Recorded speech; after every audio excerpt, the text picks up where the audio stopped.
今天我们学习为的是怎么用呢？一起来看视频吧。王森，你帮我看几道题好吗？我在做考研试题，有些题实在做不出来了。好啊，我试试。你怎么想起来看考研题了呢？要考研究生吗？我有这个打算，做这几套题为的是找近几年的考试重点。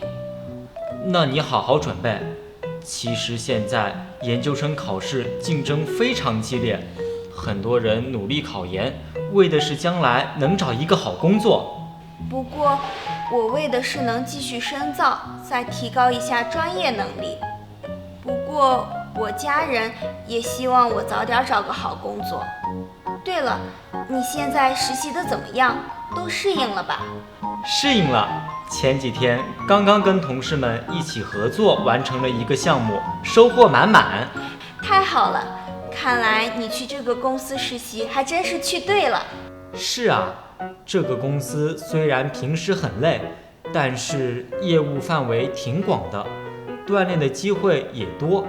我去那儿实习，为的是多积累一些工作经验，以后能去更大的公司工作。那我们都加油吧，希望我们都能实现自己的目标。为的是目的复句，表示动作、行为的目的。比如，做这几套题为的是找近几年的考试重点。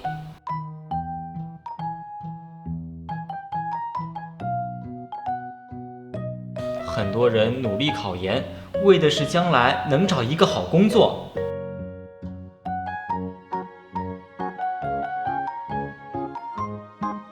我去那儿实习，为的是多积累一些工作经验。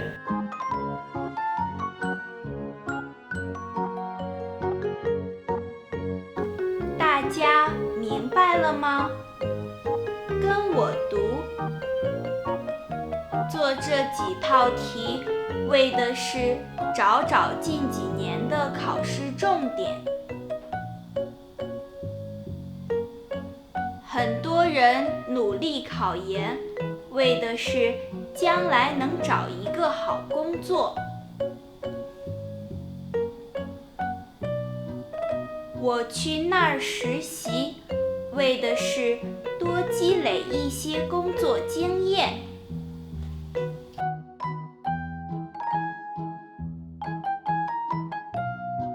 晨晨，你为什么买这么多咖啡？我为的是让自己更有精神，提高学习效率。再见啦！